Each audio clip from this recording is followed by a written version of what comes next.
Hello everyone, I am Dr. Amit Kumar Khare. I am Associate Professor, Department of Management Science, Department of Management at School of Management Sciences, Lucknow. Uh, I am teaching you the International Business Management, and today is the fourth lecture, that is modes of entry. Modes of entry में हम लोग ये पढ़ते हैं कि हम जब किसी भी देश में बिजनेस करने जाते हैं तो हमारा उस देश के बिजनेस से में जाने का क्या तरीका होना चाहिए, हम किस तरीके से वहाँ जाएंगे, हम क्या डायरेक्ट एक्सपोर्ट करने लगेंगे, हम क्या जो है उस देश के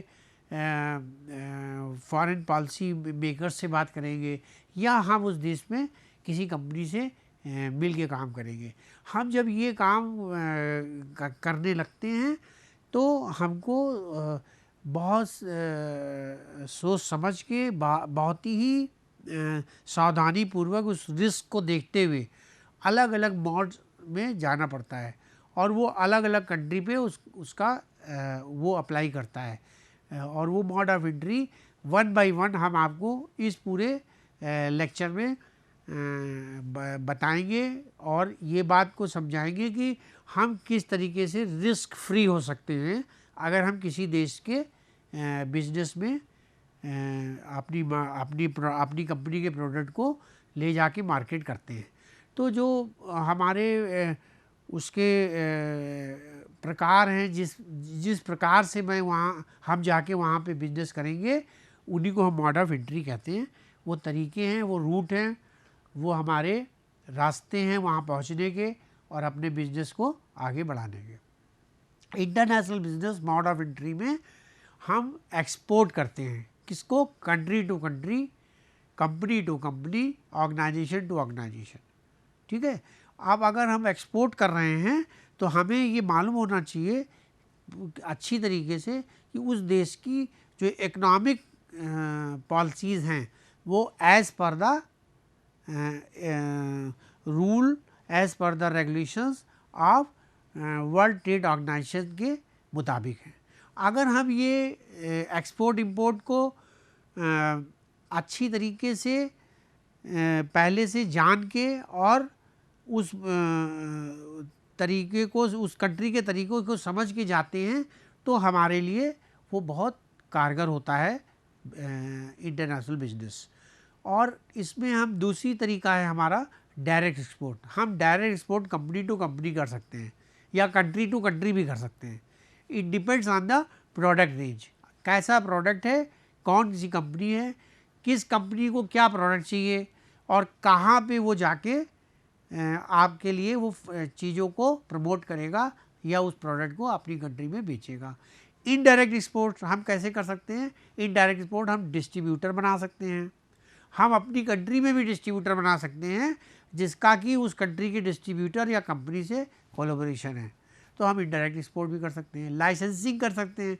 लाइसेंसिंग अभी हमने आपको बताया था कि why the licensing are required, because of the certain tariffs rules, patent and trademarks, the custom duties and the economic condition जब गड़बड़ होती है तो ये लाइसेंस जो प्रक्रिया है ये बहुत हेल्प करती है और हम जो हैं उसको वहाँ पे जब जाते हैं उस कंट्री में तो हमारे पास जब लाइसेंस होता है तो टेक्नोलॉजी का और पेटेंट का प्रॉब्लम बहुत लेस हो जाता है।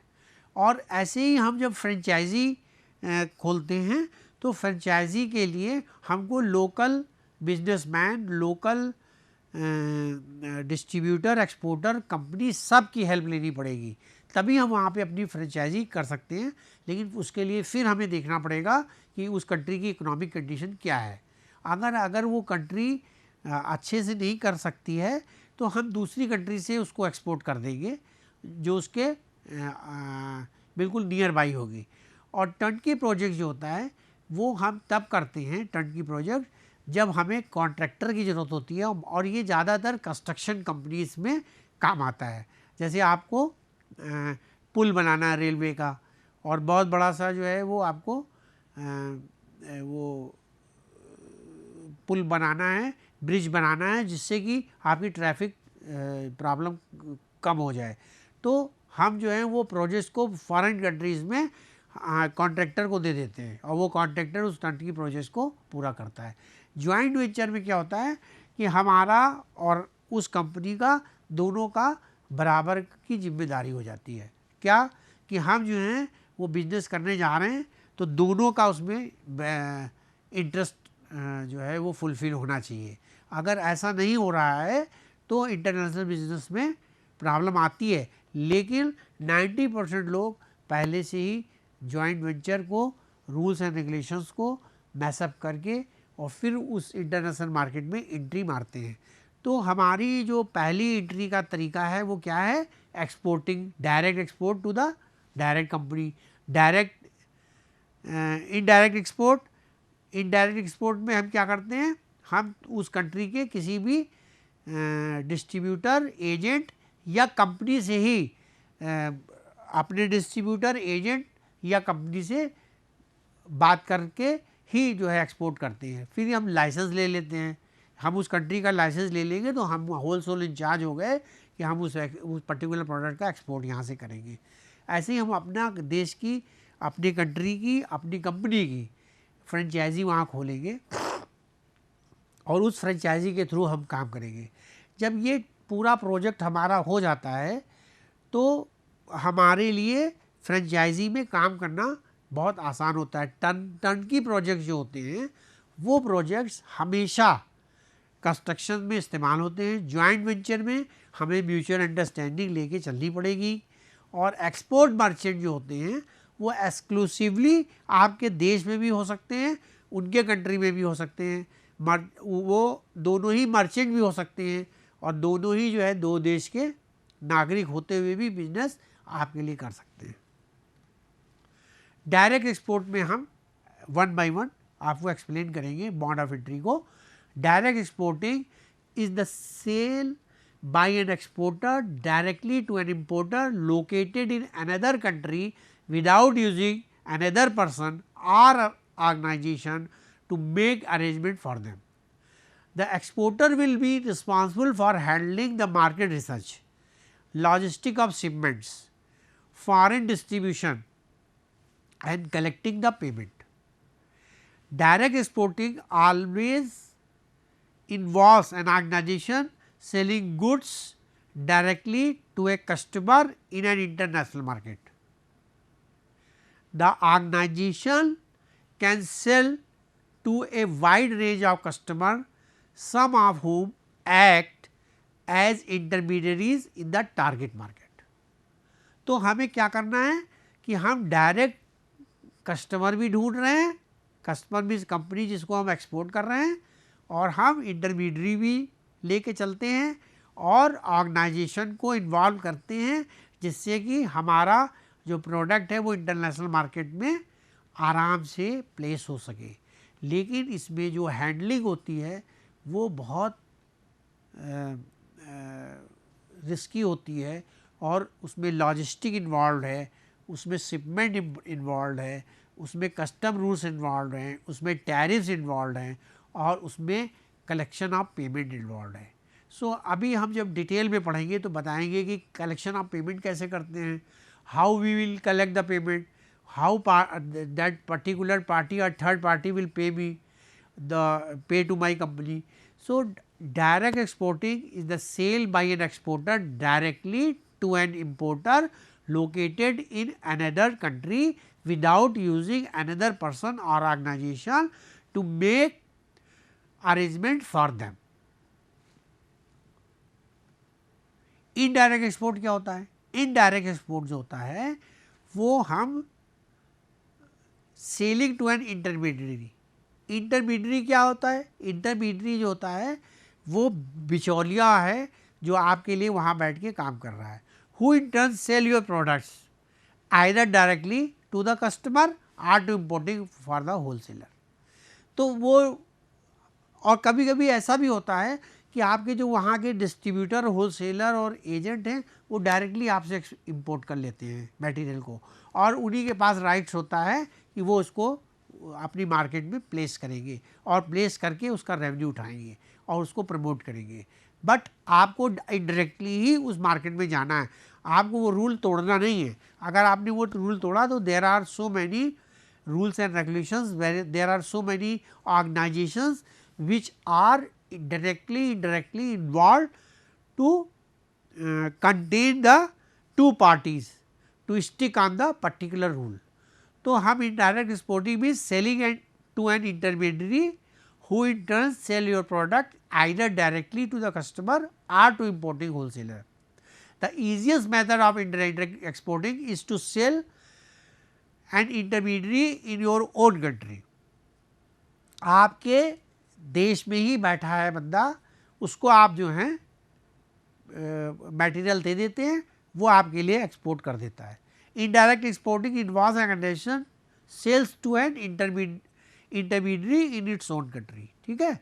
और अगर आप ये प्रोसेस में जाते हैं तो इसमें आपका रिस्क बहुत कम है। क्यों? क्योंकि वो आपको पेमेंट भी दिलाएगा, वो आपके देश में बैठा हुआ है, वो आपको हर तरीके से प्रोटेक्ट करेगा, ठीक है। अब आप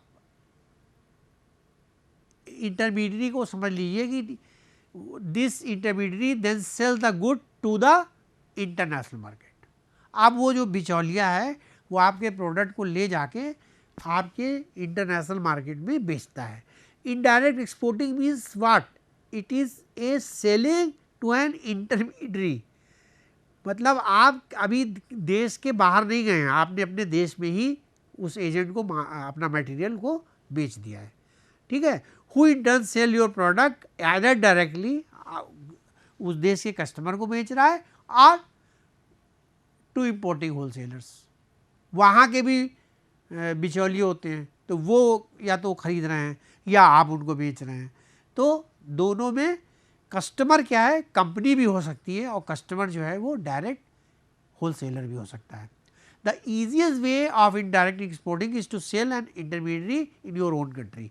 आप बाहर जाके किसी भी एजेंट को मत बनाइए, आप अपने देश के अंदर ही जो एजेंट ऑथराइज हैं, गवर्नमेंट ऑफ इंडिया ने बना रखे हैं, उनको आप लेके जो है अपने प्रोडक्ट को प्रमोट करिए। Indirect exporting involves an organisation sell to an intermediary in its own country। the intermediary क्या है? जो कि आपके मार्केट से माल लेता है आपके थ्रू, और फॉरेन मार्केट में ले जाके उसको प्लेस कर देता है।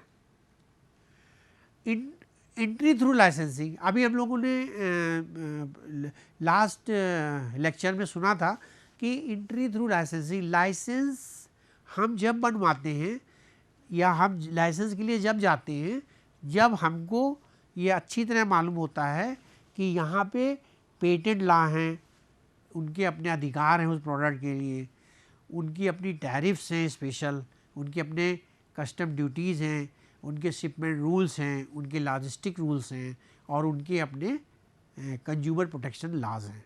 तो हम लाइसेंस जब लेंगे तो हम उस बात को जान जाएंगे कि हम उस देश में जा रहे हैं तो हमें किन प्रोडक्ट को करना है, किन को नहीं करना है, क्या उन्होंने मुझको अलाउ किया है, क्या नहीं किया है। And international licensing agreement allows foreign firms either exclusively और not exclusively to manufacture a proprietor's product for a fixed term in a specific market।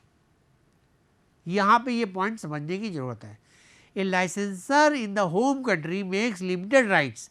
आपको बता दिया उसने कि आपको सिर्फ कार के ये पार्ट्स के मैन्युफैक्चरिंग करनी है, कार नहीं मैन्युफैक्चरिंग करनी है। Are resources available to the licensee in the host country, या अगर आपको कार मैन्युफैक्चर करनी है तो जिसके पास कार मैन्युफैक्चरिंग का लाइसेंस है उससे आप अपना कोलैबोरेशन कर लीजिए।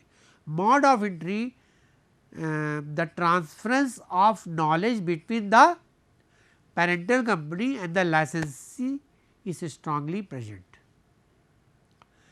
व्हाट इज लाइसेंसिंग आपको समझ में आ गया। अब हम ये जो लाइसेंस का प्रोसेस है इसमें क्या करते हैं, we obtain extra income for technical know how and services.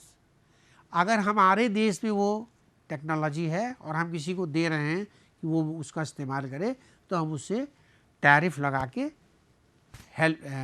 उससे टेक्निकल नो हाउ की इनकम ले लेते हैं इंटरनेशनल करेंसी में। और पॉलिटिकल रिस्क जो होता है वो लाइसेंस में बहुत मिनिमम हो जाता है, क्योंकि कंपनी बाउंड हो जाती है, कंट्री बाउंड हो जाती है, पॉलिटिकल जो फॉरेन पॉलिसी है वो बाउंड हो जाती है कि नहीं, हमको 100% ओन करना है इनका product. Entry by franchisee. What is franchisee? A system in which a semi-independent business owners pay fees and royalties to a parent company, franchisor, in return for the right to become identified with its trademark. हम McDonald का यहाँ पे burger बेचते हैं, लेकिन McDonald जो है उसने हमको मालिक नहीं बना दिया है, वो फ्रेंचाइज़र है, उसने हमको फ्रेंचाइजी बना दिया है। I can behave like a McDonald company but I am not a owner. ठीक है। Compare to licensing, franchisee agreements tend to be longer. ये इसलिए लॉन्गर होता है क्योंकि आप, जो मैंने अभी आपको बताया था, मल्टीनेशनल में मल्टी डोमेस्टिक, उस तरह से आप काम करते हैं और आपको बिल्कुल फ्री हैंड दिया जाता है कि आप विद इन द ब्रैकेट्स ये चीज़ें हमारी प्रमोट कर सकते हैं। ये हमने आपको प्रोडक्ट लाइन बता दी है और इस पे आप काम करिए और लॉन्गर पीरियड में काम करिए, और वो अपनी एक फ़ीस लेके किनारे हो जाता है franchiser. In addition to that, while a licensing agreement involves things such as intellectual property, trade secrets and others, while in franchising it is limited to trademarks. अगर आप लाइसेंसिंग एग्रीमेंट करने जा रहे हैं तो उसमें intellectual property right, trade secrets और franchise से अलग हट के लिमिटेड टू ट्रेडमार्क्स ही उसमें होता है, बाकी में सब कुछ आपको इन्वॉल्व करना पड़ेगा। Well selected partners bring financial investment as well as managerial capabilities to the operation. पूरा जो ऑपरेशन है मैकडोनल्ड का, उसमें वेल ट्रेंड एम्प्लॉइज़ होते हैं, बहुत अच्छा इन्वेस्टमेंट है और उसका ROI बहुत अच्छा होता है, और जब ROI अच्छा होगा तो फ्रेंचाइज़र कभी भी आपको डी लाइसेंस नहीं करेगा। The turnkey projects. What is turnkey projects? Refers to the projects when clients play contractor to design and construct new facilities and train personnel. Turnkey projects is a way for foreign company to export. What they are export? Project are a turnkey operation in a type of project that is constructed so that it can be sold to any buyer as a complete product. Turnkey projects are contract as described by Duncanwala in 1984, the contract where the essential design emanates from or it supplied by the contractor, not the owner. Turnkey is treated as merely signifies the design responsibility as the contractors. Wholly owned subsidiaries. Wholly owned subsidiaries is a company whose common stock is completely 100% owned by a parent company. 100% parent company के पास उसका जो है वो control होता है। Wholly owned subsidiaries allow the parent company to diversify, manage and possibly reduce its risk, और वो पूरा रिस्क भी जो है रिड्यूस करते हैं। Wholly owned subsidiaries retain legal control over operations, products and processes. What is joint venture? A joint venture is a business entity created by two or more parties, generally characterized by shared ownership, shared returns and risk and shared governance. All things are shared. A joint venture is a business entity created by two or more parties. अगर दो देश होंगे या दो company होगी या दो organisation होंगे, उनमें आपस में ज्वाइंट वेंचर हो जाएगा कि भाई हमारी ओनरशिप बराबर की है, हमारा शेयर जो है बराबर का है, हमारी रिस्क बराबर की है, और अगर कोई लॉस होगा तो हम बराबर झेलेंगे और हम बराबर उसको इस्तेमाल करेंगे। Companies typically pursue joint ventures for one of our 4 reason. क्या? To access a new market, particularly emerging market like India, Brazil and South Africa. These are the emerging market in this time in the world. To gain scale efficiencies by combining assets and operations. क्या? वो जो उसकी asset है, चाहे liquid है चाहे solid है, और उसका हम ऑपरेशन जो करते हैं वो उसकी एफिशिएंसी को जानते हैं. To share risk for major investments, और बहुत बड़े बड़े जो प्रोजेक्ट्स होते हैं उनको और स्किल को, स्किल्ड लेबर को, और उस देश में कैपेबिलिटी क्या है मैन्युफैक्चरिंग की, उस पर हम जॉइंट वेंचर करते हैं. Joint venture is always beneficial to all the products, to all the products. It does not matter which product you are going to promote. So हमने इसमें ये पढ़ा कि हम जॉइंट वेंचर कर रहे हैं, लेकिन क्या कर रहे हैं? 2 or more parties generally characterized by shared ownership, shared return, risk and shared governance. Companies typically pursue joint ventures for the one of 4 reasons: to access a new product, particularly emerging market, to gain scale efficiencies by combining assets and operations, to share risk for major investment or projects, to access skills and capabilities. The strategic alliance. What is strategic alliance? It is, strategics mean big. Alliance is a type of cooperative agreement between different firms such as shared research, formal joint ventures. सो हम जो हैं जब strategic alliance के लिए जाते हैं तो मेरे माइंड में ये 2 बात होनी चाहिए.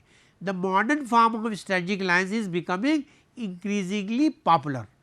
आज के सिनारियों में कोई भी देश जाके किसी देश में बिना किसी डिस्ट्रीब्यूटर, एजेंट या मर्चेंट एक्सपोर्टर के बिना, या किसी कंपनी के टेक्नोलॉजिकल नो हाउ के बिना काम ही नहीं करता है.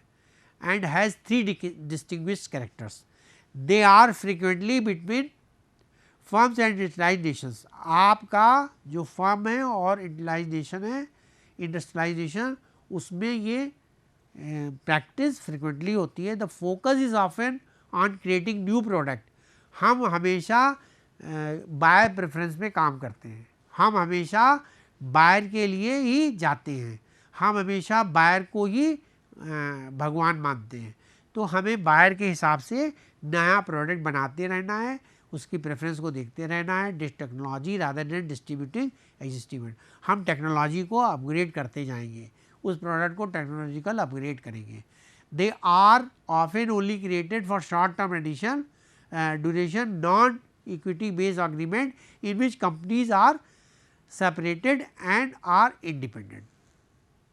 सो strategic alliance is a type of cooperative agreement between different firms. The export merchant. What is export merchant? Export merchant is nothing but a local people, or maybe the merchant sitting in the foreign country. An export merchant purchases products from foreign and domestic manufacturers or producers, then repackage them for export under its own name by taking overall risk. What are the risks? I have already explained. And selling the goods to their own consumers. तो हम क्या करते हैं? Export करते हैं क्या?